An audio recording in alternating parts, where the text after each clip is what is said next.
Halo Mas Eros, Halo malam Pak suaranya nggak Parahita. kedengeran. Ya, Halo, nah ini baru suara kedengeran. saya Aku pasang kedengeran Pak? mic ini, kok nggak kedengeran? Biasanya kedengeran, ini nggak kedengeran. Bentar ya. Suaranya ya? Oh nggak kedengeran Pak ya? Oke, atau kalau kalau suara Bapak dengar nih, kalau Udah kedengeran. saya Tadi kalau gimana saya Pak? pasang mic hilang suaranya, Pak Eros. Udah kedengeran? Oh gitu ya, Oke. sudah Pak Parahita, sudah kedengeran. Selamat malam Pak Selamat malam, Pak Parahita, Eros. sehat Sehat? Pak? Alhamdulillah sehat. Alhamdulillah, wah senang sekali Pak saya bisa ketemu dengan Bapak. Kebetulan saya juga follower Bapak nih. Saya sudah mengikuti Bapak sejak lama dan juga sudah beli bukunya Bapak. Ini luar biasa nih bukunya Iya. Bapak. Udah lama juga ya. Iya nih. Iya, Pak. Oke, senang sekali teman-teman sekalian kita bergabung pada malam hari dengan Pak Parahita. Kebetulan beliau ini salah satu investor senior juga. Dan saya juga banyak belajar dari beliau. Tulisan-tulisan beliau itu sangat memberikan insight ya buat saya dan juga buat teman-teman pastinya.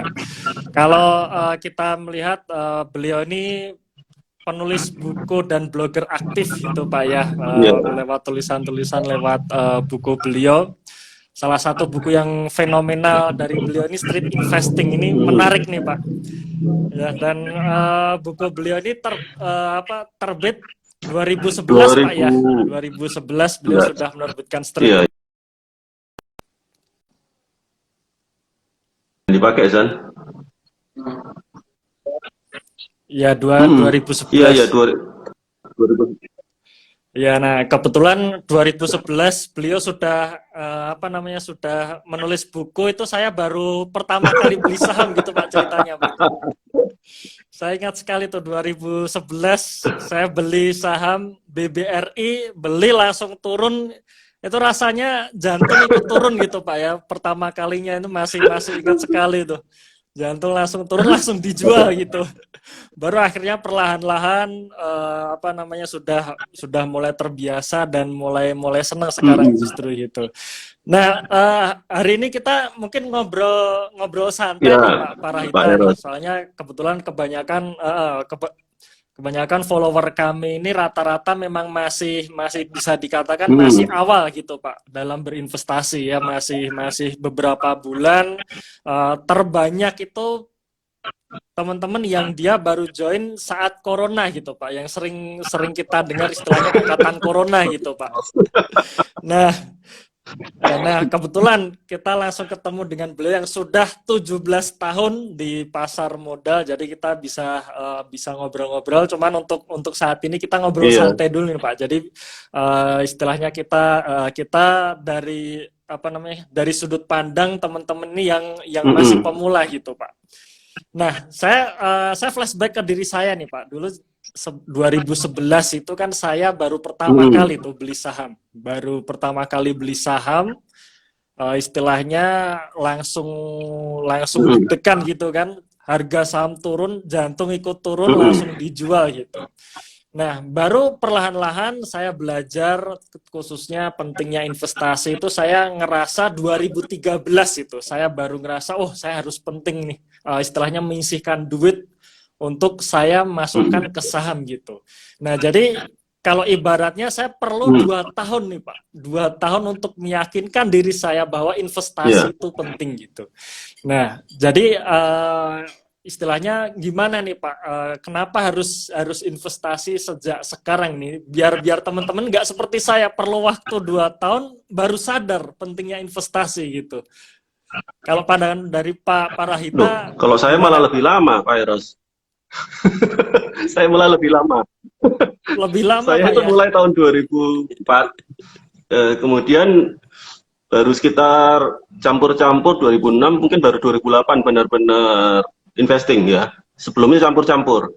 Tapi memang kondisinya beda dulu sama sekarang. Artinya kalau dulu itu memang informasinya masih dikit Hmm, ya. Artinya harus cari sendiri di mana-mana. Dan iya. kalau saya kira kalau sejak tahun 2008 itu udah mulai agak beda ya. Apalagi kemudian muncul BlackBerry, terus kemudian banyak grup ya saham itu kita lebih gampang gitu cari informasi. Kemudian kalau mungkin dari Mas Eros tuh tahun 2011 itu wah udah enak itu ya. Saya lupa kalau WA ini mulai WA tuh tahun berapa ya? Iya, 2015-an ya, 2016. Tapi udah ada BlackBerry lah. 2015-an, BlackBerry masih 2011 itu BlackBerry, betul Pak. Zamannya saya BBM itu masih Pak ya. ingat itu saya gara-gara kena krisis global 2008 dan itu mulai serius itu, mulai investasi. Artinya memang fokus ya. Dulu sebelumnya memang saya coba segala macam trading trading juga, bandarmologi juga, apa aja hitung kancing mungkin juga. Tapi enggak lah. Wah, Artinya lebih banyak ikut orang. wah, berarti semua udah Iya, dicoba gitu Pak iya, ya, dari trading, technical segala analysis, macam. bandarmologi, baru akhirnya akhirnya istilahnya kena, oke, saya harus investing itu 2008 2008. kira-kira seperti itu Pak ya. Nah itu kira-kira apa itu Pak yang Ya, mendasari itu? akhirnya saya sadar gitu ya. Setelah tahun 2008 itu kan kita semua tahu ya, waktu itu memang harga sahamnya jatuh semua ya, jatuh benar-benar jatuh. Even kayak pandemi sekarang pun nggak sedalam itu jatuhnya. Jadi saya mulai ngerasa, kita lihat ini ada kalau cuman belajar, kalau yang kita cuma ya maksudnya bukan cuma belajar ya, maksudnya kayaknya ada sesuatu yang menarik dari saham ini. Artinya dulu saya memang gabungkan itu antara technical sama fundamental gitu ya katakanlah. Terus kemudian lama-lama kemudian kayaknya lebih menarik yang fundamental karena saya pengen dapat dua hal. Pertama selain keuntungan di saham ya return gitu. Yang kedua saya itu kita belajar bisnis di sana. Artinya memang ini menarik gitu loh. Dan itu sangat banyak dan mungkin nggak ada habisnya ilmunya di situ. Karena setiap kali baca ada annual report baru masuk, oh ini perusahaan ini ngelakuin apa sih? Selama ini dia itu gimana? Rencananya ke depan gimana? Itu banyak sekali yang bisa kita pelajari di situ dan itu menarik. Semakin lama semakin menarik ya itu memang preferensi masing-masing. Ada orang yang memang dia sangat prefer ke technical karena memang dia suka itu, dia bisa itu. Oke. Silakan itu maksudnya itu preferensi masing-masing. Tapi kalau saya kebetulan memang suka gitu ya di sini dan itu Ya, kemudian saya pikir ini make sense dan sesuai dengan ya style saya lah. Artinya saya itu mungkin nggak bisa yang sampai mantengin terus kayak gitu ya untuk meskipun sekarang udah bisa otomatis ya tradingnya. Tapi kalau saya lebih suka yang banyak yang bisa kita gali di situ. Itu Mas Eros. Makanya saya tahun 2008 itu mulai apalagi waktu itu murah-murah banget ya artinya harga saham waktu itu ya. Dan itu menarik sekali gitu loh. Dan itu kerasa banget itu artinya kalau kita apa ya? Kalau kita analisis terus kemudian kita valuasi itu, ini dapatnya murah semua ini. Karena nggak yakin sendiri. Karena nggak yakin sendiri. Jadi artinya kebayang ya blue chip itu rata-rata single digit pair-nya. Ya waktu itu karena masih belum sampai punya feelingnya kuat banget ya intuisi ya. Artinya tetap saya hitung detail gitu loh. Kalau sekarang mah kalau udah lihat kayak gitu ya memang nggak usah hitung detail. Langsung lihat kelihatan mata udah PR 4, iya, 5, blue chip, kinerjanya bagus, ngapain saya hitung-hitung lagi gitu kan istilahnya iya. gitu lah kalau sekarang. Tapi kalau dulu kan harus masih belajar. Itu sih Mas Eros, kira-kira. Oke, berarti sebenarnya ini Pak, salah satu backgroundnya juga apa namanya Style. style ya Pak ya. Jadi artinya memang ada yang memang seneng dia Iya. melakukan trading gitu. Dia ngamatin pergerakan harga setiap hari, tapi memang ada yang ya istilahnya Ya, pengen santai gitu itu Pak ya. salah satu itunya. Ya. Ya pengen santai, artinya memang kita beli, kemudian kita simpan, ya sudah gitu. Nanti istilahnya nanti harga sahamnya akan naik dengan Ya, sendirinya gitu itu Pak. salah satu enaknya. Bisa ngelakuin hal yang lain. Ya betul Pak. Saya pun sepakat. Saya pun dulu karena ini Pak apa Iya. namanya kerja gitu Pak ya. Jadi dulu saya kerja dan kebetulan kerjanya di bank gitu. Jadi kayaknya apa namanya padat banget gitu. Kayaknya kok nggak bisa gitu untuk melakukan hal-hal istilahnya mengamati setiap hari gitu. Akhirnya memang saya pun juga dulu juga campur-campur akhirnya pindah haluan juga ke investing gitu. dibandingkan trading. Tapi memang istilahnya pada dasarnya memang sesuai style masing-masing. Tapi kalau kita bicara mengenai pemula, Pak, untuk awal, biasanya rata-rata pemula ini memang kebanyakan dia melakukan trading, gitu. Padahal memang istilahnya banyak masih belum ngerti gitu. Kalau trading itu seperti apa, kalau investing itu seperti apa gitu. Nah, kira-kira ini Pak, dalam hal kita tahu nih bahwa saya cocok investing atau trading itu kira-kira apa namanya istilahnya apa ya yang mendasari gitu Pak. Oh saya kayaknya cocok trading nih atau investing. Nah itu kira-kira cunnya itu di apanya gitu ya? Apa ya kalau kayak gitu ya? Kalau dulu pengalaman Pak Parahita. Ya semuanya memang perlu proses belajar ya. Tapi memang yang sebenarnya itu kalau di awal itu kalau Mas Heros, kalau yang saya perhatikan karena memang mungkin kalau trading itu kan kita belajar chart itu ya, itu kesannya itu memang ya cuma belajar chart gitu ya. Tapi kalau kita udah mulai investing, artinya kita kan udah mulai harus belajar perusahaan itu seperti apa gitu ya, kompetisinya di situ gimana, industrinya gimana gitu. Dan itu kan nggak, jadi ada mindset nggak setiap orang tuh punya, aku tuh punya background gini gitu, artinya background tentang manajemen, tentang ekonomi gitu kan, tentang finance. Padahal sebenarnya kan nggak gitu juga, karena sebenarnya pada dasarnya itu adalah apa ya kalau bilang make sense, logic. Sebenarnya cuma akal sehat aja. Artinya, semua yang ada di investing itu lebih banyak kita ngomong tentang akal sehat. Masalah kalau memang banyak istilah-istilah yang susah gitu ya di investing gitu ya, memang detail sampai ke laporan keuangan itu memang ya memang itu nanti itu memang perlu belajar. Tapi tetap aja kita awalnya tuh harus tahu gitu, artinya dasarnya seperti apa. Jadi saya pikir kadang-kadang orang lebih milih trading, apalagi kalau awal-awal tuh lebih karena mungkin dirasa lebih mudah ya. Padahal menurut saya juga nggak mudah sebenarnya. Kalau kita masih awal itu kelihatannya mudah, tapi nggak mudah sebenarnya trading itu. Artinya sama juga investing juga, malah kalau investing kebalikannya. Orang ngerasa itu awalnya susah, padahal sebenarnya ya nggak sesusah itu gitu loh maksudnya. Artinya kita dengan kita cukup punya logical yang bagus ya, logik yang bagus gitu aja udah cukup sebenarnya di awal. Itu modal yang bagus. Itu modal yang bagus. Ya tentu aja trading juga butuh logik yang bagus juga ya. Tapi memang kalau di investing itu jangan terlalu, biasanya orang yang suka itu memang dia suka ngulik-ngulik ya biasanya ya, segala macam itu ya, dia mulai suka belajar yang dalam kayak gitu mungkin. Nah itu kira-kira orangnya seperti itu. Tapi kalau untuk aku seharusnya trading atau investing sih, nah itu nggak bisa ditentukan kayak gitu sih Mas Eros. Itu kayak apa ya, kayak semacam panggilan hati ya. Nanti lama-lama juga tahu sendiri gitu loh.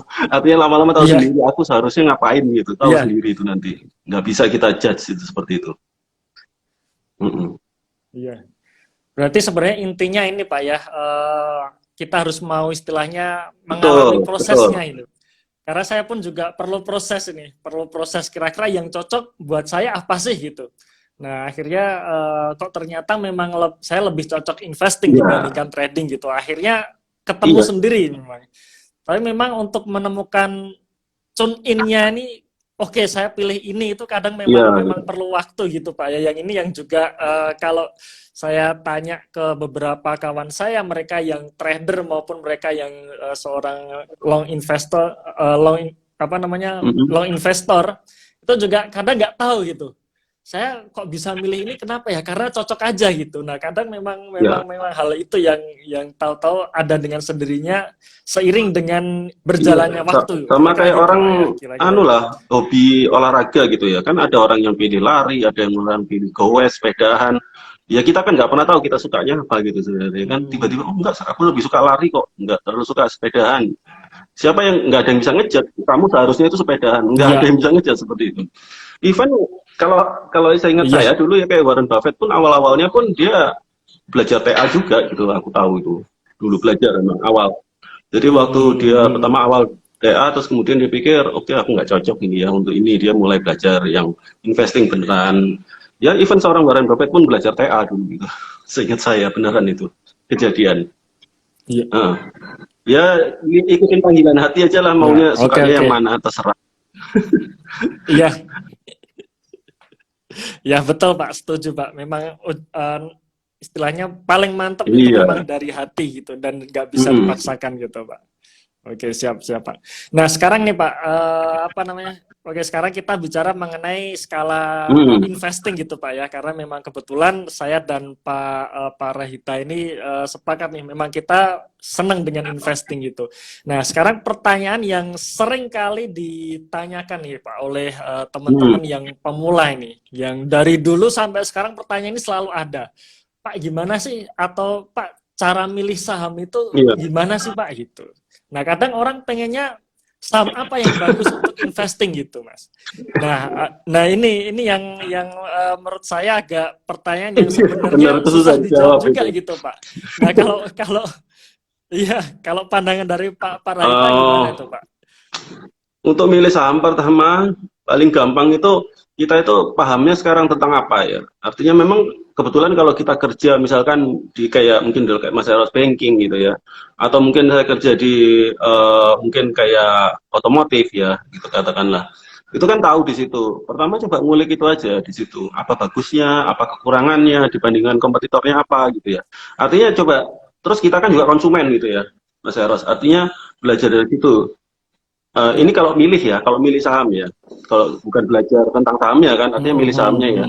Ya, itu paling gampang itu ngamatin sekeliling Ya. gitu ya. Kalau kita pergi kemana gitu, ke supermarket atau kita pergi ke mall, apa sih yang laku di sana? Apa sih yang laku di sana? Walaupun itu memang baru gambaran awal, karena kita tahu kadang-kadang ada yang kelihatan tampilan dari luar di mata konsumen itu bagus, belum tentu dia kondisi keuangannya bagus. Itu yang perlu memang kita perlu perdalam kan. Artinya kalau dari, tapi itu untuk pegangan awal oke gitu, kita mie instan gitu katakanlah, oh saya suka ini mie instan gitu katakanlah, kan itu kan ada macam-macam ya, ada dari mie wings, Indofood gitu ya, itu kita suka yang mana gitu, apa kita ini lebih kuat yang mana sih, menarik ini kayaknya, coba kita pelajarin gitu ya, mulai mungkin baca beritanya dulu. Oke, ceritanya perusahaannya itu awalnya gimana sih, dia berdirinya gimana, perkembangan terakhir gimana. Kemudian kok baru mulai setelah kita tahu, oke dia kira-kira bisnisnya itu sebenarnya dia mengolah bahan baku A, dia bikin manufaktur, dia distribusikan. Oke, itu kita tahu. Istilahnya bisnis modelnya itu kalau istilah kerennya lah bisnis modelnya kan ya, yang kalau kita. Tapi kan sebenarnya itu kan kayak kita belajar orang usaha biasa aja lah, itu artinya oh dia ternyata prosesnya gitu. Oke, terus kita lihat dari baru kita lihat laporan keuangan ya kan.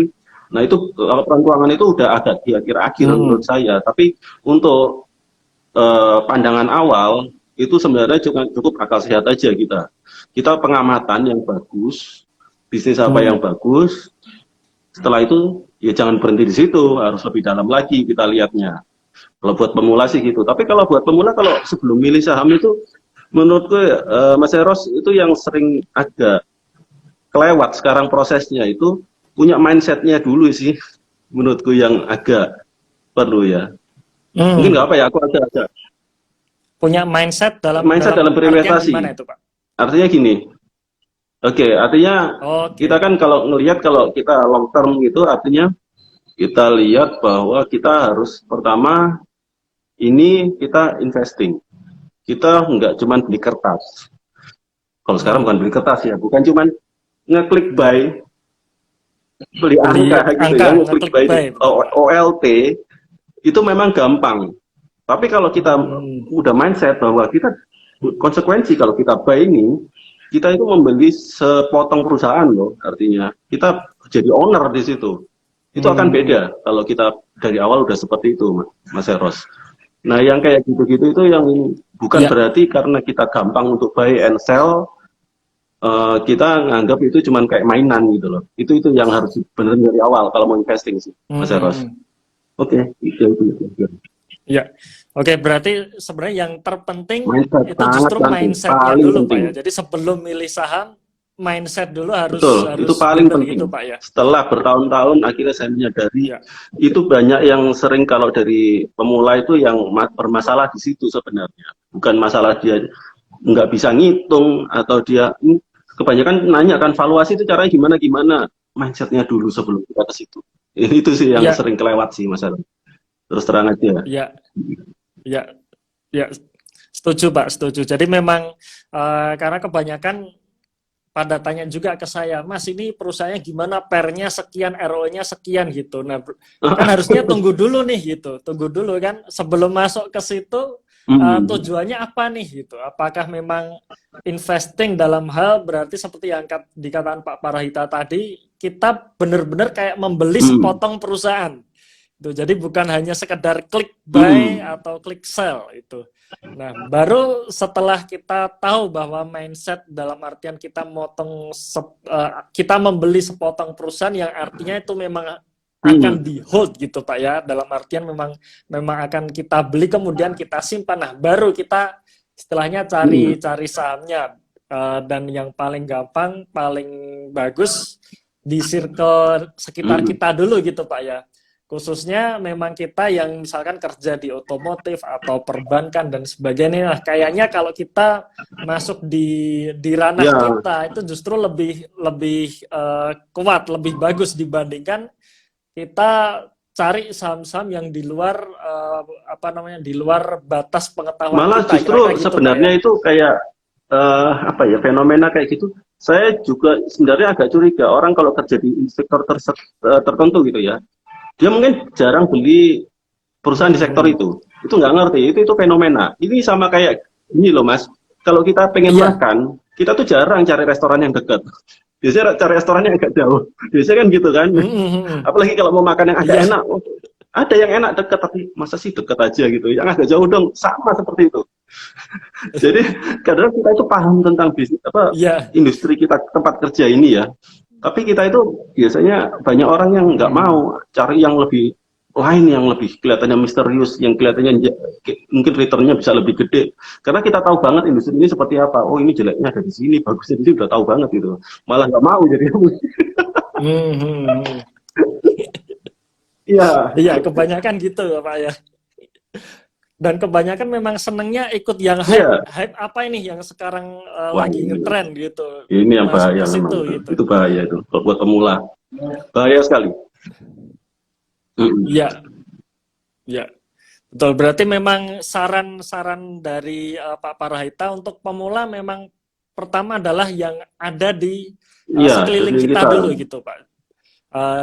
Yang circle kita, khususnya misalkan kita kerja di bidang tersebut, seharusnya kita lebih paham di bidang tersebut. Nah itu yang justru kita pelajari di awal gitu, sebelum sama satu hal kalau gitu, memang mau pengen yang lain ya, artinya kayak gitu ya, saran saya sih coba beli saham blue chip dulu deh. Kalau untuk pemula ya, artinya blue chip itu kan informasinya banyak biasa perusahaannya. Oh ini perusahaan ini ngapain kita itu jelas gitu, informasinya lebih banyak, kita jadi bisa banyak belajar dari situ. Akhirnya kalau kita belajar laporan keuangannya itu ada apa ya, artinya ada referensinya loh, ada orang lain analisis laporan keuangannya kayak gini, kita itu bisa tahu oh seharusnya analisis kayak gini.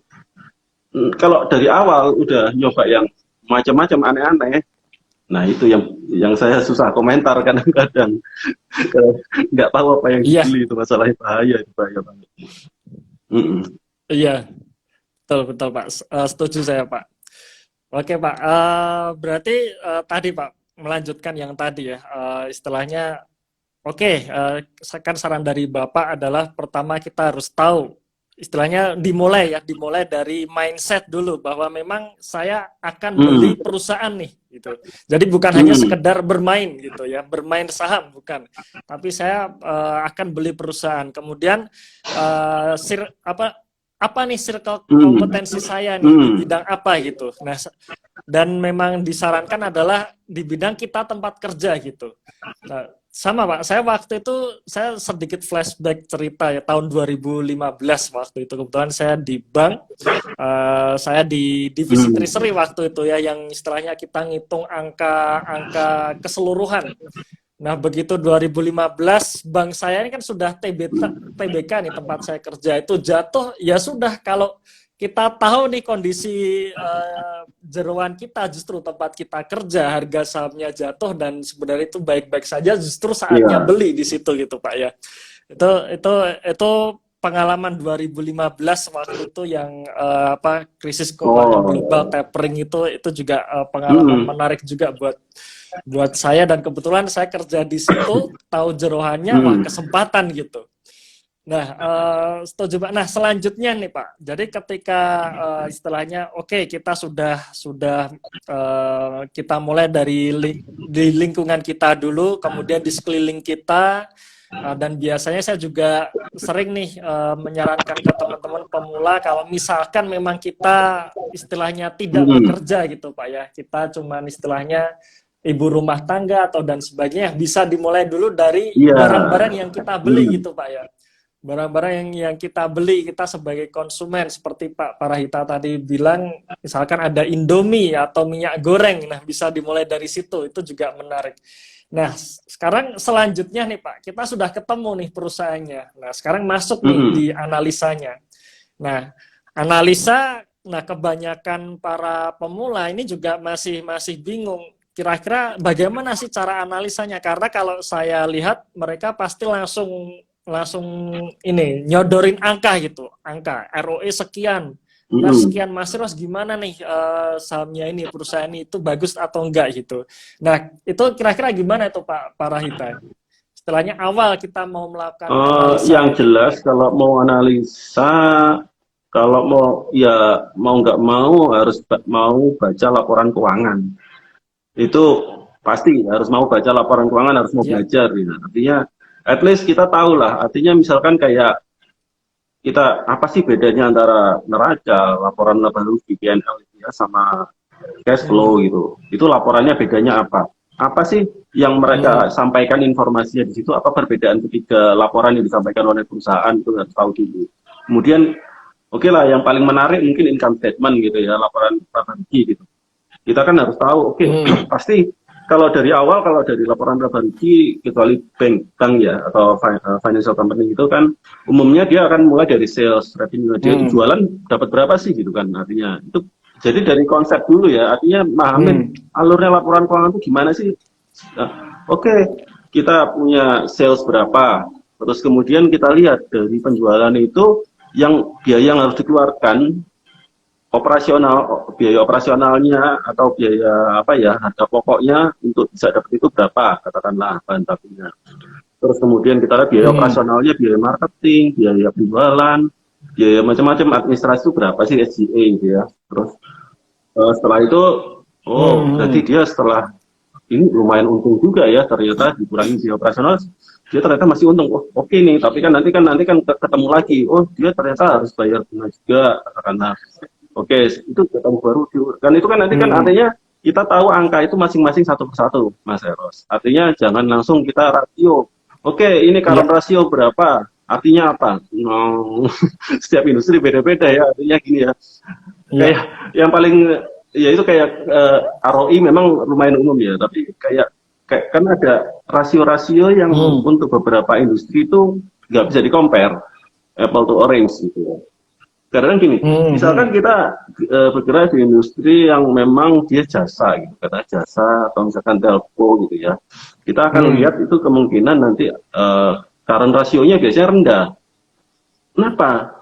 Dia itu duitnya nggak cukup dong buat biaya operasional. Current rasio rendah, artinya current asetnya lebih kecil daripada current liabilities-nya ya, kewajibannya. Oh, kenapa bisa rendah? Ya, karena dia yakin setiap saat itu duitnya masuk, cash flow-nya. Artinya dia nggak akan kekurangan gitu. Dia jaga sendiri. Jadi bukan berarti current rasio itu harus satu, kalau bisa dua gitu kan. Nggak selalu kayak gitu. Itu mereka maintain kayak gitu supaya lebih efisien penggunaannya. Ya itu kayak gitu-gitu ya. Artinya memang harus dipahami kalau baca laporan keuangan itu gimana caranya supaya kita ini bisa kayak baca cerita gitu di laporan keuangan. Harus mau baca, jangan gather dulu lah istilahnya. Iya. Nah, kebanyakan orang nih Pak, kalau kita dibicarakan mengenai laporan keuangan gitu. Nah, kadang mindset dari kita yang masih pemula nih, wah kok susah, kayaknya ya. susah gitu ya, susah analisa fundamental itu ruwet gitu istilahnya itu. Nah, untuk istilahnya menghindari, atau istilahnya bukan menghindari ya, istilahnya untuk menerobos Barrier. apa namanya, blok blok mengenai susahnya analisa fundamental. Ada Kira-kira cara gimana yang itu, mungkin Pak gampang itu Parahita? bikin analogi ya, sebisa mungkin bikin analogi. Katakanlah kita itu mau buka toko gitu ya, nah, Mas Eros ya. Pertama kan kita jualan berapa? Kita Ya. untuk modal jualan itu tadi itu ambil dari distributor berapa harganya. Jadi itu kan, oh itu namanya CBS, kita di situ ya cost of revenue-nya. Terus kita sehari-hari itu harus biaya ini segala macam, coba dianalogikan gitu loh. Artinya kalau kita belajar lapangan keuangan tuh mikirnya seperti itu loh. Jadi kayak kita bikin usaha sendirilah gitu ya. Yang kecil-kecilan aja. Kita bandingin. Oh gini. Berarti nanti kita untungnya ternyata segini. Saya yakin teman-teman kalau mau bikin usaha kecil pasti tahu gitu. Aku nanti harus untung segini itu tahu. Padahal itu sebenarnya di laporan keuangan kan ada semua ya. Cuman bahasanya mungkin kelihatan gimana gitu kan. Formal banget gitu ya. Padahal Iya. kalau Iya. bahasa kayak orang warung kan lah, Lihat pos-posnya orang banyak dagang itu kan banget gini, gitu, Pak ya. ini yang penting duitnya muter cepat loh, itu ada loh itu kelihatannya kan orang kalau dagang bilang, ah gue pengen duitku muternya cepet lah gitu, untungnya tipis nggak apa-apa lah. Itu kan sebenarnya kan kalau kita ngomong di orang akunting itu kan ngomongnya, kita ngomong turnovernya cepat kayak gitu ya, artinya cash cycle-nya cepat. Terus kemudian bilang, oh, untungnya tipis saja nggak apa-apa asal cepat muter duitnya. Nah itu kan kita ngomong profit margin. Sebenarnya istilah-istilah itu kalau kita ngomong bahasa sehari-hari kayak bahasa orang dagang itu ada semua gitu loh. Nah itu saran saya, coba bikin analogi seperti itu, yang gampang-gampangnya itu seperti apa sih? Itu sangat mempermudah untuk belajar menurut saya. Daripada langsung belajar baca laporan keuangannya Ya. langsung, itu pasti stres memang kalau awal-awal. Itu memang. Apalagi kalau nggak terlalu minat ya. Iya. Coba pakai bahasa dagang deh. Iya, apalagi Ya, kira-kira gitu. ya, jadi memang ini Pak ya, apa namanya, kita istilahnya membayangkan gitu, ibaratnya membayangkan kita lagi dagang gitu. Nah, dagang, kalau misalkan dagang minyak goreng atau dagang mie instan, itu kira-kira bagaimana sih uangnya ini muter Iya, gitu. Nah, berarti memang analogi iya, gitu Pak ya, yang istilahnya supaya membuat hal yang rumit di laporan keuangan itu menjadi sederhana iya. gitu Pak ya. Ya sebenarnya kan nggak ada. Karena memang sebenarnya kalau kita lihat laporan keuangan itu, misalkan kita perhatikan angka-angka yang terbesar itu ya sebenarnya cuma Iya, itu aja sebenarnya Pak ya. Memang kelihatan pos-posnya itu banyak banget. Tapi kalau kita perhatikan, coba angka yang paling besar apa sih di aset, angka yang paling itu besar aja. apa sih? Ya paling cuman kas, piutang, Iya, persediaan gitu. Ya, yang lainnya, yang pos lain-lain itu ya istilahnya memang apa namanya, memang perlu kita perhatikan, tapi memang istilahnya hanya tambahan lah, kira-kira iya. gampangnya seperti itu Kalau gitu. pengen lebih Kira-kira gitu detail Pak ya ya. bisa gitu Mungkin ya. Kalau memang kita udah analoginya belajar itu. lebih lanjut. Tapi kalau untuk awal-awal tuh ya bener tadi Mas Eros bilang, yang gede-gede dulu kita lihat gitu. Artinya yang kelihatan gede. Ini utangnya berapa sih ini perusahaannya gitu ya. Oh, perusahaan ini punya aset berapa sih? Yang simpel-simpel aja gitu. Punya cashnya berapa sih gitu kan? Artinya kan lihat itu dulu gitu loh. Artinya ya bayangin lah kayak kita usaha gitu. Itu sih. Ya, Kalau pengen cepat ya ya, belajarnya itu sih. ya. Berarti memang kesimpulannya rasio itu terakhir gitu Pak ya. Rasio per ROE, current ratio dan sebagainya itu Iya, iya ibaratnya harus nanti paham dulu dulu. gitu. Berarti kita harus tahu analogi dari saham ini, Iya. perusahaannya ini itu bagaimana sih perputaran uangnya gitu, dari dia beli bahan baku sampai menjadi apa, diproduksi Iya, sampai kira-kira dijual gitulah. gitu. Akhirnya mendapat laba Baru gitu. bicara rasio, karena tanpa itu rasio nggak ada gunanya menurutku. Nggak ada gunanya. Tapi industri beda-beda cara bacanya Iya, soalnya. iya. Menafsirkannya beda.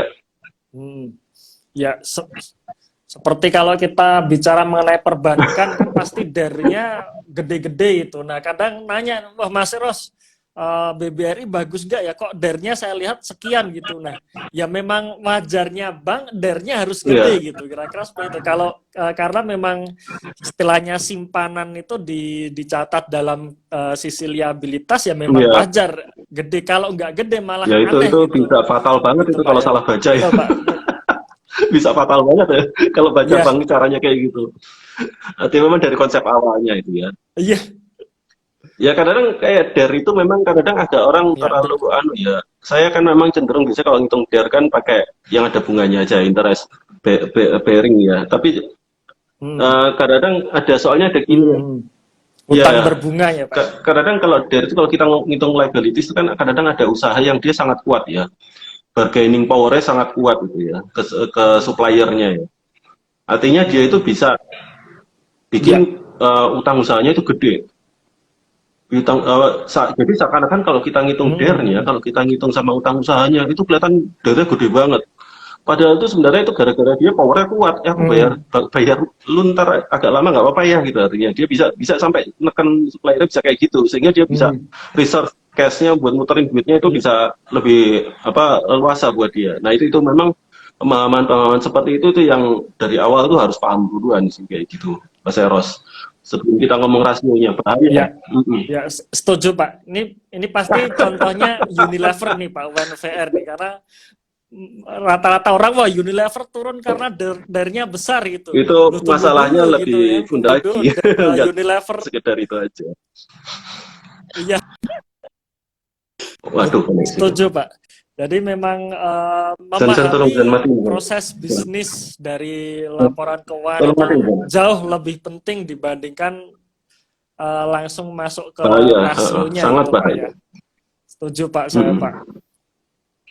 Sangat bahaya. Nah, oke, oke. Jadi kalau kalau kita sedikit simpulkan nih sejak awal nih. Jadi pertama mindset dulu harus kita benerin, kemudian kita mulai dulu dari circle kompetensi kita kerja di mana atau apa yang ada di sekitaran kita gitu Pak ya. Kemudian kita baru dan mau nggak mau ya harus baca laporan keuangan gitu Pak ya. Jadi bukan hanya sekedar apa namanya ngelihat rasio-rasio di aplikasi saham apapun gitu, misalkan ROE sekian, DER, PER gitu. Nah itu nanti dulu ibaratnya seperti itu Pak.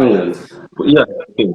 Itu nanti dulu. Nah baru setelah apa namanya, nah setelah kita yakin nih, kita tahu oke, ini perusahaan yang pengen nih saya beli. Nah selanjutnya baru di situ kita masuk di sisi valuasi gitu Pak ya. Nah ini menarik nih Pak, kalau kita ngomong valuasi ini pasti akan panjang sekali ceritanya Pak ya. Nah sebenarnya Pak mungkin bisa diceritakan sedikit Pak, kira-kira poin-poin apa aja sih Pak yang penting dalam kita valuasi gitu Pak. Tapi pastinya valuasi ini sekali lagi ya buat teman-teman penonton, teman-teman pendengar gitu ya, valuasi tetap di terakhir gitu. Tadi urutannya sudah kita jelaskan. Nah terakhir kita baca laporan keuangan, oke sudah ngerti dan sebagainya, nah baru kita masuk ke valuasi gitu. Nah kira-kira nih Pak Parahita, kalau dari sisi valuasi ini sebenarnya poin-poin penting apa sih Pak yang perlu kita perhatikan? Kalau valuasi itu artinya memang paling gampang itu kita memvaluasi perusahaan yang kinerjanya cukup konsisten. Kalau kita cari, katakanlah paling mudah itu kan orang pakai PER ya, kalau valuasi. Cuman itu kan kurang kuat kan ya. Yang umum dipakai Pak ya, PER itu paling mudah dan sekaligus memang seringkali efektif, tapi flow-nya lumayan kalau kita salah menafsirkan. Artinya kita harus tahu kondisi perusahaannya seperti apa sebelum kita melakukan valuasi. Kita harus tahu perusahaan ini sedang tumbuh, sedang stagnan, atau lagi decline. Misalkan kita ngomong perusahaan yang sedang tumbuh gitu ya. Orang kalau perusahaan sedang tumbuh, dia itu kan asumsinya dia akan ke depannya dia akan terus, apalagi kalau high growth, dia akan dapat pendapatan lebih gede, labanya lebih gede ke depan, terus kayak gitu. Kalau dari market sendiri, ya istilahnya kalau ada barang bagus gitu, biasanya agak susah kita cari harga yang murah. Kita akan susah kalau kita lihat PER-nya dengan harga segitu. Wah, PER-nya udah mahal banget, ini udah 15 gitu. Kadang-kadang orang bilang gitu kan, 15 sampai 20. Udah kemahalan, nggak mungkin kemahalan. Nah itu, makanya kita harus tahu dulu fasenya perusahaan itu lagi di mana. Kondisi keuangannya seperti apa gitu ya.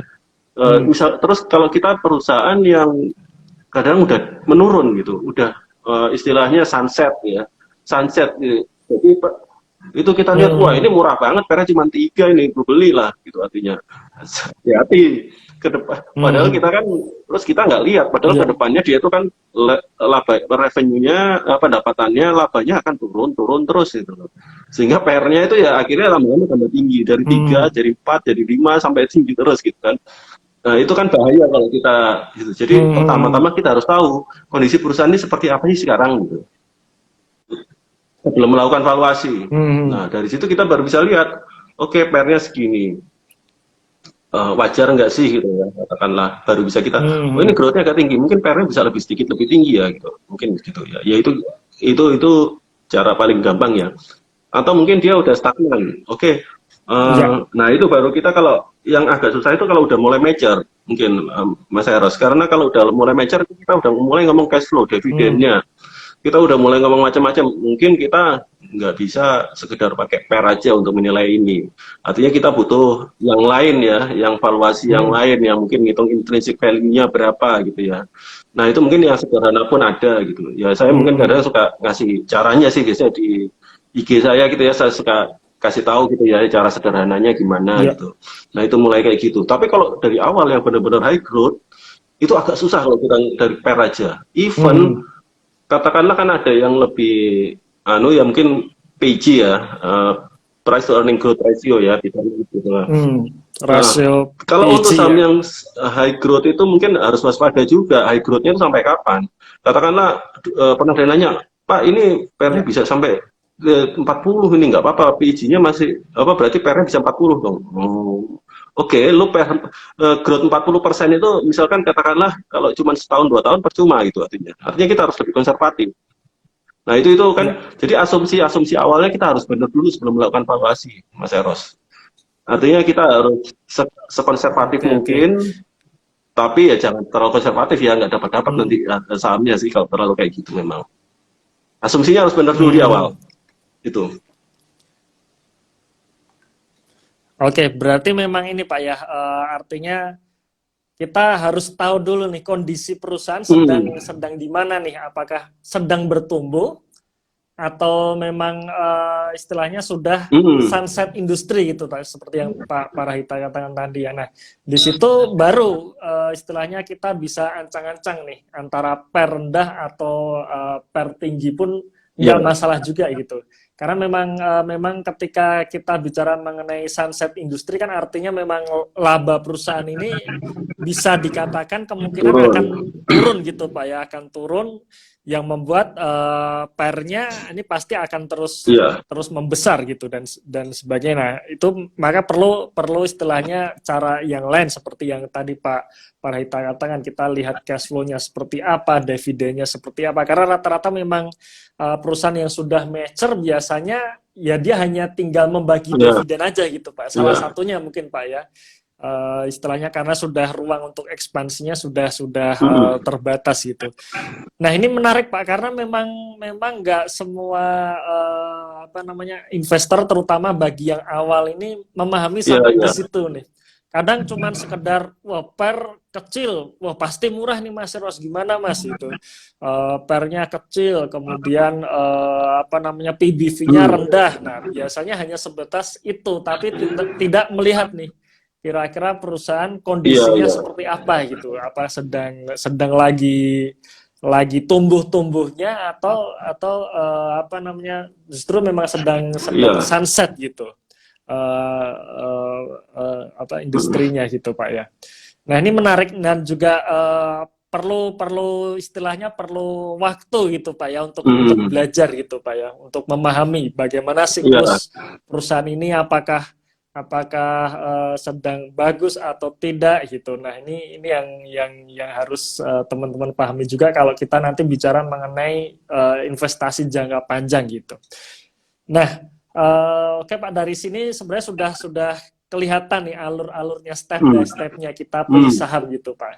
Nah, mungkin yang terakhir kali Pak ya, yang terakhir yang supaya tidak terlalu malam, dan ini juga yang juga sering ditanyakan oleh teman-teman. Nah, ini bagaimana sih kita untuk melatih psikologi, Pak? Psikologi kita khususnya menghadapi naik turunnya harga saham ini gitu. Karena rata-rata teman-teman saya pun yang istilahnya dia sudah menjalankan seperti yang tadi Pak Parahita jelaskan tadi dari awal, mindsetnya sudah istilahnya sudah oke, aku akan investasi nih gitu. Dan sudah milih dari circle dan sebagainya, akhirnya sudah ketemu oke, ini bagus, murah gitu. Nah, beli akhirnya gitu kan, beli. Nah, ternyata minggu depannya dan sebagainya turun gitu. Nah, begitu turun nih akhirnya mereka yang mindsetnya sudah investing ini tiba-tiba kayak berubah lagi gitu, Pak.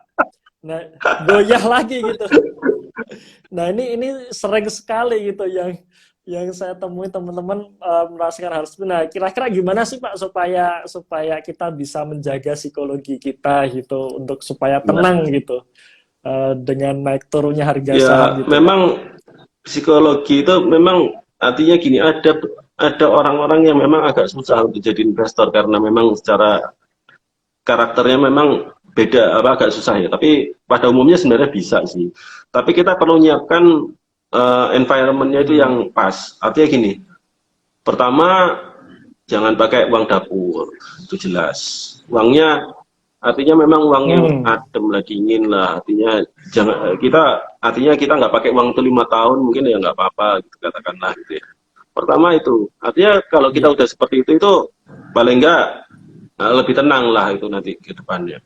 Terus yang kedua itu tadi gunanya kita harus dalam circle of competence kita itu ya kita tahu banget apa yang kita beli gitu loh.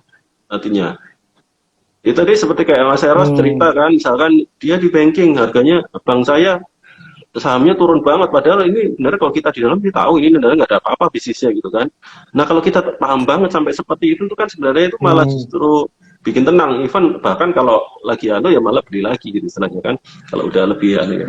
Nah itu memang seperti itu. Dan yang ketiga itu memang jangan sering-sering lihat OLT ya karena gini, saya itu dulu memang belajar dari pengalaman dari awal waktu saham itu, memang itu kan even dulu pun masih belum rame OLT ya, artinya mungkin ada baru satu atau dua yang sekuritas yang pakai OLT itu kan. Tapi kan berita itu kan ada setiap hari ya, ini Dow Jones turun karena ini, besoknya naik. Terus lama-lama saya pikir kemarin Dow Jones naik karena ini, hari ini turun karena ini, ada aja alasannya gitu.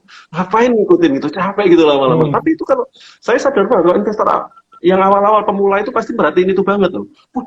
Ini Dow Jones turun banget ini, nanti IHSG nanti bakal turun gini, nanti gimana ini, besok naik lagi. Ini karena ini alasannya ada aja tuh. Kemarin alasannya A, sekarang alasannya B, besok alasannya C gitu. Yang penting pokoknya bisa jelasin kenapa naik atau turun gitu. Artinya itu kan bener konyol banget gitu artinya. Itu artinya itu cuman kayak nyari-nyari justifikasi aja sebenarnya kadang-kadang. Nah itu makanya saya sarankan yang tiga ya jangan sering-sering lihat OLT lah gitu. Itu aja sih. Tapi memang terus ngamati baca berita ya, baca berita itu mungkin yang penting-penting aja ya. Kemampuan tuh nyaring berita gitu Mas Eros, yang memang sangat diperlukan sekarang. Itu berita itu kan macam-macam sekarang ya, mulai dari yang penting banget sampai sangat tidak penting itu ada lah gitu istilahnya kalau sekarang itu.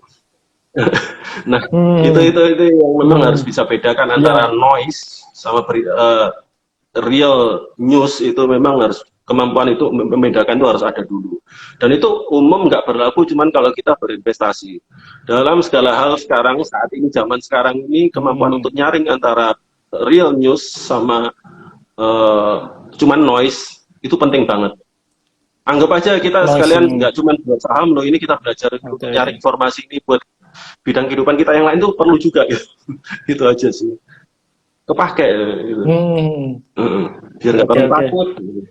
Oke, yang memang setuju Pak, setuju karena yang namanya berita kan mereka para wartawan ini kan juga istilahnya dituntut untuk punya berita setiap hari gitu Pak ya. Akhirnya membuat berita ini kadang sering menggoyahkan kita nih para pemula yang mau belajar untuk investasi gitu. Dan menarik sekali Pak. Jadi memang tiga hal tadi yang Pak Parahita sampaikan, dana yang dingin gitu. Ini kayaknya memang yang paling penting kayaknya Pak ya.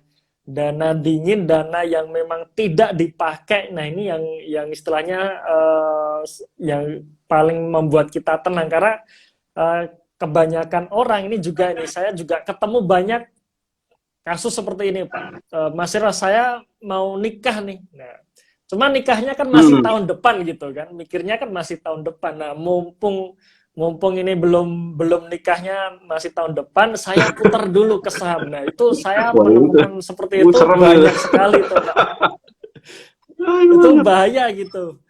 Dan itu langsung, wah itu bahaya sekali. Walaupun setahun kelihatannya lama gitu, masih tahun depan. Cuman posisinya kan kita nggak tahu nih apakah tahun depan itu marketnya lagi bagus atau nanti akan ada crash lagi, kan kita tidak tahu gitu. Dan jangan sampai kita istilahnya terpaksa harus jual padahal saatnya beli kan itu. Nah, ini yang sering kali kejadian. Kita terpaksa jual karena kita butuh duitnya gitu. Kita butuh duitnya, terpaksa jual. Padahal saham tersebut belum saatnya dijual gitu. Malah justru harus beli. Nah, di situ biasanya akhirnya kita melakukan cut loss. Cut loss yang istilahnya tidak rasional terus gitu. Kapok Terpaksa di saham gitu, lagi. Pak, ya. Setuju, Pak. Terus kapok di saham, betul. Kapok investing gitu. Kayaknya nggak cocok, Mas, saya investing, Mas. Saya main harian aja lah gitu. Akhirnya ujung-ujungnya seperti itu gitu, Pak. Itu menarik ya. Jadi memang dana dingin ini betul sekali, sangat sangat penting nih. Bahkan kalau saya biasanya sering sharing ke teman-teman, punyai dulu dana darurat gitu, Pak, ya. Punyai dulu dana darurat, baru masih ada sisa masuk di saham, nggak masalah gitu. Jangan sampai dana darurat kita belum punya, kita seakan-akan saya setiap bulan segini cukup kok, Mas Eros gitu. Jadi masih ada sisa nih untuk ke saham gitu. Nah, pastikan dulu dana daruratnya ada nggak. Kalau nggak ada, mending masuk ke dana darurat dulu, baru masuk ke saham gitu. Jadi bener-bener duit dingin nih, nggak akan kepake untuk jangka katakanlah 5 tahun gitu. Nah, itu saya sangat setuju tuh, Pak, dana dingin. Nah, kemudian yang kedua juga pentingnya tadi ya, circle of competence kita, karena memang di situ kita jadi yakin gitu. Saya juga sering kalau ditanya saham apa yang bagus, Mas Eros, saham yang Anda ngerti bisnisnya, Anda seneng bisnisnya gitu, Pak. Karena kalau seneng bisnis dan ngerti dengan bisnisnya, istilahnya kita jadi loyal nih gitu. Loyal, ngehold bener-bener memiliki perusahaan. Jadi bukan hanya sekedar kita ngelihat chart naik turun yang terjadi setiap hari, tapi benar-benar kita memiliki perusahaan. Saya memang juga sering menganalogikan, kalau misalkan katakanlah seperti istilahnya contohnya saham blue chip BBCA ini yang pemiliknya Pak Hartono bersaudara. Kira-kira pernah nggak sih Pak Hartono jual dulu sahamnya saat market crash gitu? Oh, besok ini nih akan perkiraan prediksi akan crash gitu. Nah, saya jual dulu dah saham BBCA saya, nanti kalau sudah turun ke bawah, serok ke bawah gitu. Serok di bawah gitu kan. Nah, itu kan hal-hal seperti itu kan, hal-hal yang basic, yang simple, cuman kadang kita lewat gitu. Dan pasti kalau saya bilang seperti itu pasti dijawab lagi, di counter lagi, Pak. Nah, itu kan kalau sudah kaya raya, Mas Eros gitu kan, kalau sudah pemilik mayoritas, tapi kalau kita yang recehan ini kan beda gitu.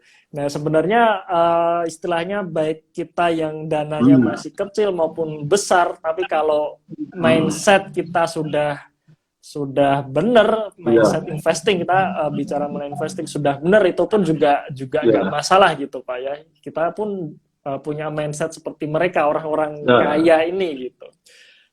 Itu mengenai circle of competence ya. Dan yang ketiga juga yang paling penting juga nih, nggak perlu sering-sering lihat chart gitu, Pak. Karena memang betul, Pak, saya sering juga diskusi dengan teman-teman gitu kan. Kita diskusi, oke, saham ini bagus gitu kan. Nah, baru juga sebulan gitu ya, baru sebulan harga sahamnya belum naik-naik gitu. Kadang tanya, Ros, gimana, bener gak nih katanya sahamnya ini bagus gitu kan, Duh, nah tunggu dulu ini kan. Berarti kalau misalkan sebulan harga saham nggak naik-naik, terus langsung kita judge bahwa harga sahamnya nggak jelek, nah berarti balik lagi nih. Berarti mindsetnya masih Ya, masih belum belum pas iya, ini gitu ya Pak, ya. Mindsetnya belum pas gitu. Itu memang istilahnya untuk masuk ke mindset investasi ini memang harus jangan kapok belajar katalah gitu Pak ya. Kita memang harus selalu selalu belajar, selalu istilahnya beradaptasi dengan noise ini tadi. Karena noise ini mau nggak mau tetap iya, akan ketemu kita. Ya apalagi kalau kita sudah masuk grup saham, wah pasti kan setiap iya, hari iya. ada news ini, news ini, news ini yang kadang membuat goyah buat kita yang pengen Tadi itu investing saya ini tertarik gitu Pak. sama ini loh, yang dari ceritanya temennya Mas Eros tadi soal kalau kalau kayak yang punya BCA kan udah gede gitu ya, artinya yang kalau kita kan receh itu makanya kita jual beli gitu. Itu sebenarnya gini loh, saya percaya ya, Hmm. kalau dari ngelola yang misalkan masih belum banyak ya, masih belum besar, kecil, udah mikirnya seperti itu, nanti kalau misalkan kita tambahkan dengan modal yang gede, mikirnya Hmm. akan tetap sama, yakin saya. Yakin saya. Itu akan seperti itu Hmm. juga. Jadi memang dari awal Ya, harus benar berarti sama, akan tetap sama sama seperti itu. gitu ya. Gimana kita bisa ngelola uang Ya. yang gede gitu untuk investasi, kalau yang kecil aja mikirnya udah kayak gitu loh, menurut saya sih gitu. Nggak akan berubah itu nanti. Gitu Mas Eros. Hmm.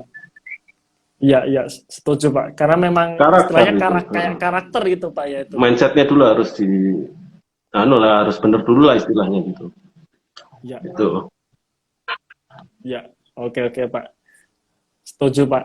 Wah ini menarik sekali Pak, Hmm. malam hari ini Pak ya, kita ngobrol banyak nih, ngobrol step Hmm. by stepnya loh ini. Jadi bagi teman-teman yang menonton ini semoga dapat manfaat ini. Jadi step by step bagaimana kita awal kita mindset sampai kita setelahnya menghadapi noise-nya Hmm. market setiap hari ini. Gitu. Oke, Pak Rahita, mungkin sebelum sebelum kita tutup nih Pak, mungkin kita coba istilahnya Hmm. jawab beberapa Oke, oke. pertanyaan kali Pak ya, bagi teman-teman nih. Ini mumpung ketemu dengan pakarnya langsung nih. Oke, nah ini pertanyaan mungkin dari beberapa yang kami pilih. Nah, Pak ini ada yang bertanya seperti ini, Pak, apakah value investor ini perlu beradaptasi dengan sektor digital gitu? Nah, kira-kira gimana nih Pak Rahita pandangannya Pak? Kan sekarang Ya. memang lagi hype Pak ya saham-saham digital ini yang dia istilahnya naik bisa ratusan persen dalam 1 bulan. Nah, ini kan memang Ya. memang menggiurkan nih 100%, 50% aja sebulan itu bagus banget itu, seneng banget apalagi yang ratusan persen gitu. Nah ini kira-kira Kalau gimana nih Pak beradaptasi, Rahita? iya. Artinya gini, dalam arti kita memang eh, perlu nambah circle of competence, nambah wawasan kita tentang itu. Sebelum kita Hmm. melakukan judgement bahwa ini nggak benar, ini seharusnya gini-gini gitu ya. Kan artinya apa ya? Hmm. Namanya ilmu itu selalu berkembang, pasti. Even dari Ben Graham pun, kemudian dari Iya. Warren Buffett, dia akan terus berkembang. Nanti saya yakin ke depannya akan terus berkembang. Mungkin stylenya akan beda dengan Warren Buffett yang dulu. Saya yakin sekali itu akan seperti itu. Tapi artinya gini, kita Hmm. kan memang harus tahu, misalkan kayak digital. Itu kan kemarin saya sempat kasih kayak Hmm.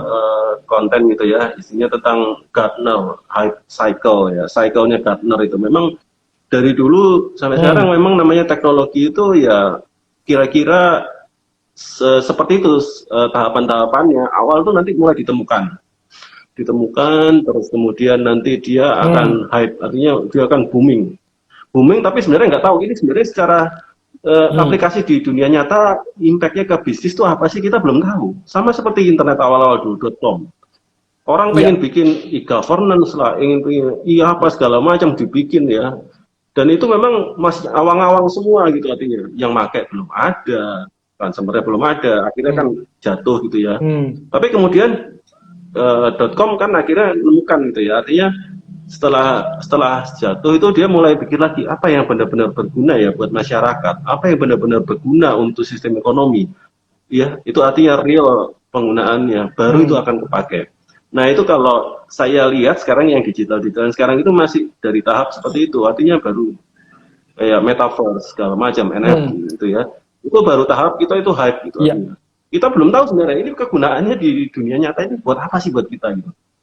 Aku yakin nggak banyak orang yang paham banget gitu artinya. Nanti mungkin dia akan berguna, tapi mungkin dalam bentuk yang lain akan berevolusi itu. Nah itu memang dari sisi itu memang seorang value investor memang harus beradaptasi, artinya harus mau belajar. Karena saya nggak bisa akan nolak, metaverse nggak guna, NFT nggak guna gitu ya. Kripto mungkin sampai sekarang mungkin enggak, artinya karena memang sebab tertentu karena dia belum jadi alat tukar gitu ya. Tapi mungkin next dalam bentuk yang lain ya, mungkin yang lebih bisa beradaptasi dengan artinya gini, orang sesuatu akan berguna kalau dia akan bisa mengatasi masalah orang banyak. Ya, artinya gitu loh. Selama masih belum menemukan itu, mengatasi masalah, katakan itu ya sampai sekarang dia tuh cuman kayak hype aja gitu artinya. Oh ini keren ini teknologi baru. So what gitu. Nanti kita lihat, mungkin baru beberapa tahun lagi nanti mungkin bentuknya Berarti akan sebenarnya seperti ini, itu. Mas Eros. Oke Pak.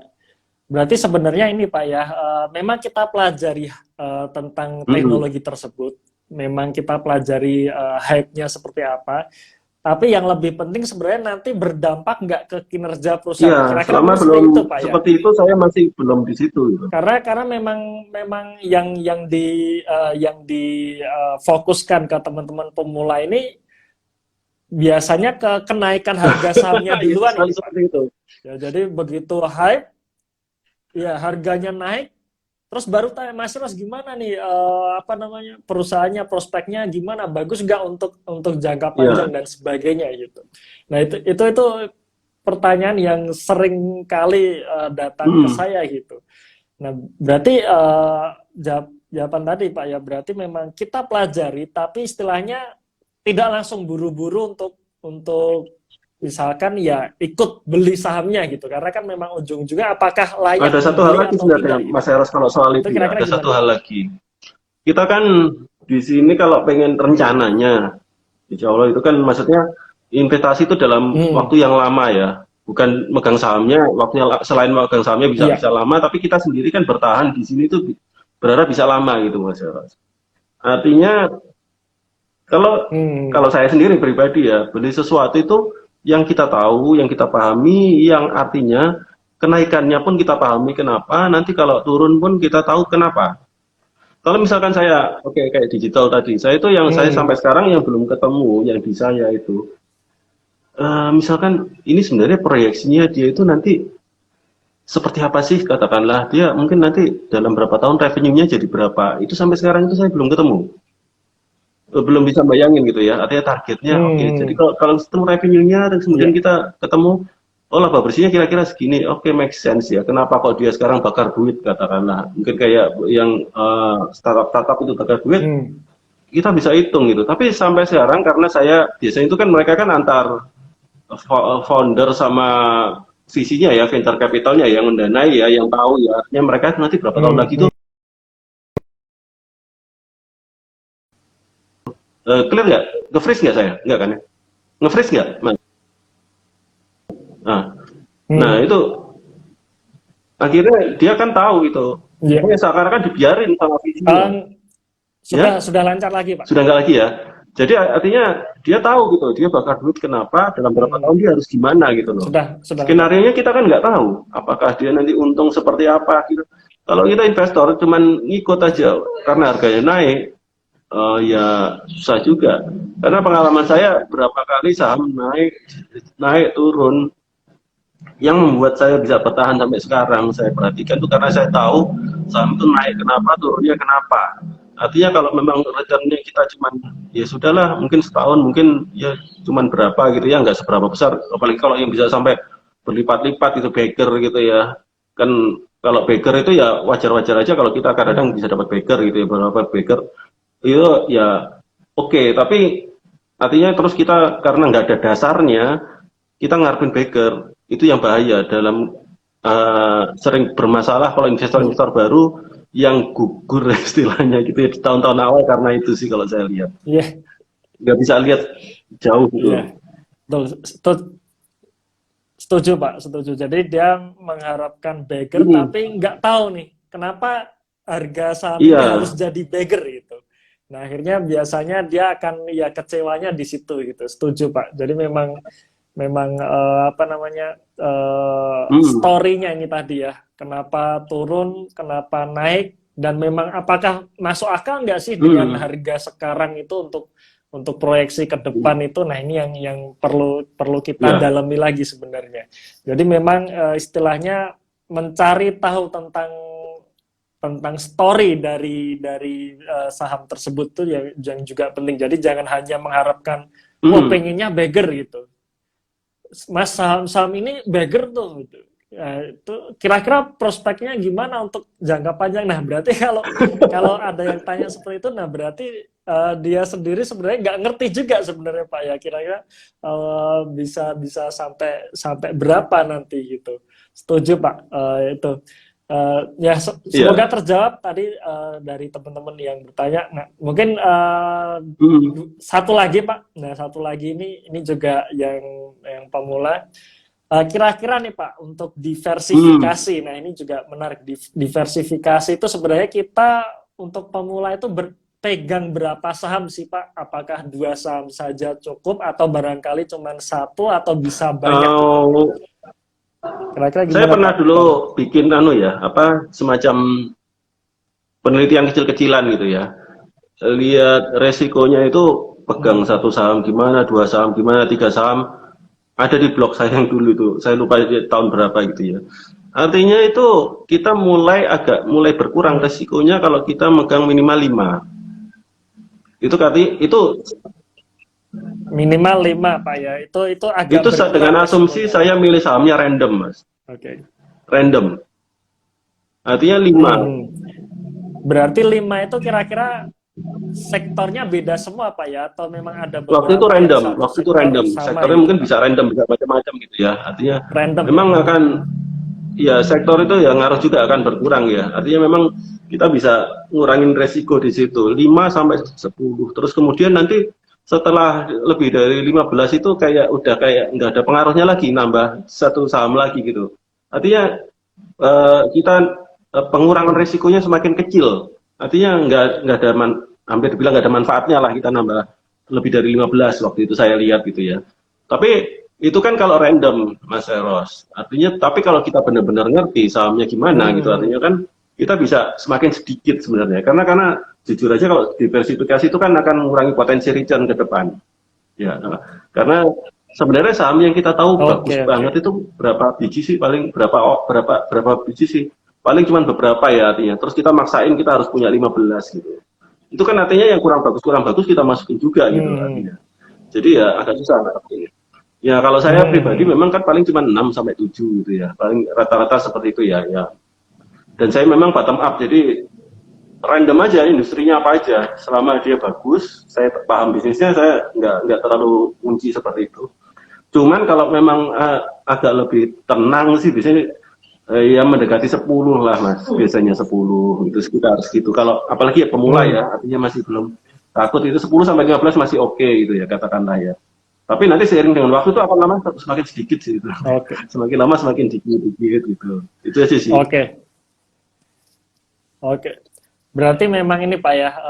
Jadi sebenarnya kesimpulannya kalau makin banyak kita pegang saham itu justru mengurangi potensi return di masa depan gitu Pak. Berarti Pak ya. Semakin mendekati market returnnya. Dan memang semakin mendekati market lebih tepatnya. Ya. Oh ya, oke. Karena memang market ini kan dia istilahnya mengambil rata-rata gitu. Jadi kalau kita pegang banyak saham, ya berarti ya kira-kira hanya serata-rata market aja gitu. Istilahnya tidak bisa sampai beat the market tinggi gitu Pak ya. Oke Pak. Dan memang kalau tadi Pak Parahita katakan kan lebih baik memang minimal 5 Pak ya.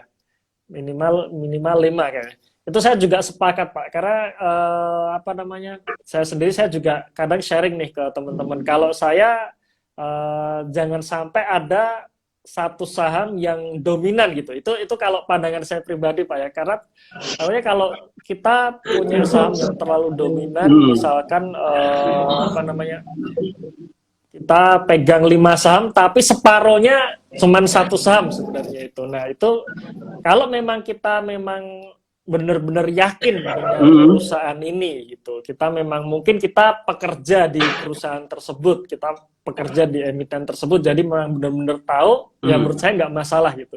Tapi kalau misalkan kita memang benar-benar orang nggak ngerti nih gitu, ibaratnya ya cuman istilahnya kita bisnis biasa, kita nggak begitu ngerti. Nah mungkin untuk porsi gitu apa namanya, istilahnya hampir sama, itu mungkin lebih bagus gitu Pak ya. Saya Atau gimana awalnya Pak bikin Rahita? sama biasanya Mas Eros memang. Biar gampangnya sama semua lah. Sama ya, memang istilahnya Cuman porsinya kalau sama masalah ya. tadi yang mungkin terkait sama rebalancing ya Mas Eros, maksudnya artinya gitu. Ya, Saya rebalancing kalau ada yang tapi ini nanti kalau buat pemula jangan ngajarin yang aneh-aneh maksudnya. Ya aku ngerti. iya, Gini pada dasarnya itu kita kalau buat ngurangin resiko memang benar Mas Eros bilang jangan terlalu dominan di satu saham, apalagi kita nggak terlalu paham ya, artinya di situ. Itu sangat bahaya. Ya itu nanti terkadang saya memang bisa agak banyak di satu saham ya, tapi kan kita harus paham sekali ya di situ ya. Artinya memang nggak ada saham lain yang lebih bagus dari ini, gitu, iya. katakanlah saya bisa yakin seperti itu ya. Yang lain tuh mungkin bagus tapi nggak sebagus ini. Tapi itu kan itu udah di next levelnya lah, katakanlah kita kalau udah belajar ya. Dan itu memang main berisiko. Artinya kita harus tahu konsekuensinya apa. Begitu saham itu jatuh di luar perkiraan kita, keluar berita yang nggak enak banget di luar perkiraan kita, ya sudah terima nasib lah istilahnya gitu kan. Kan itu kan ada aja kalau saham ya. Kita udah bilang ini perusahaan bagus banget. Tiba-tiba ada berita misalkan ya, oh ini ternyata ada aturan pemerintah baru yang dia membatasi geraknya dia untuk jualan gitu katakanlah ya. Ya sudah habis, kita mau bilang apa? Itu di luar perkiraan awal kita, sebagus apapun kita analisis di awal ya salah ya itu. Cuman makanya kalau pemula jangan kayak gitu dulu. Bahaya. Jangan ya. Maksudnya lebih baik rata aja semuanya gitu ya, diatur rata ya. Itu aja sih, lebih aman gitu. Iya, oke, setuju Pak Rahita.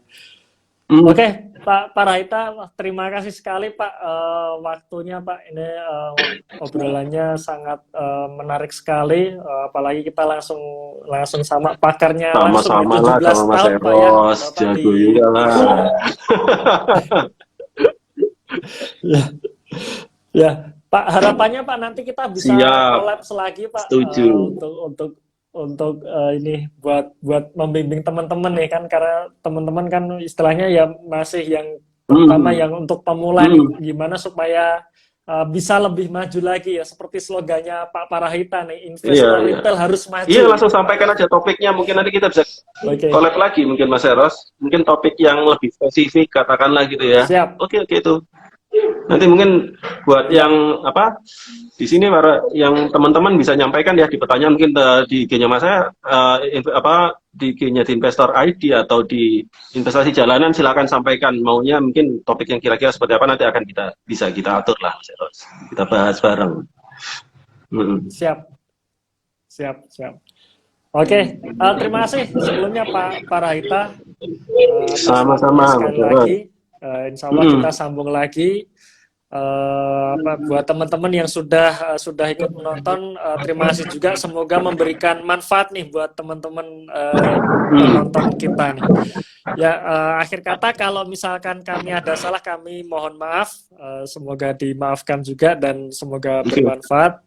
Cuan selalu dan wassalamualaikum warahmatullahi wabarakatuh. Terima kasih teman-teman. Terima kasih Pak Rahita.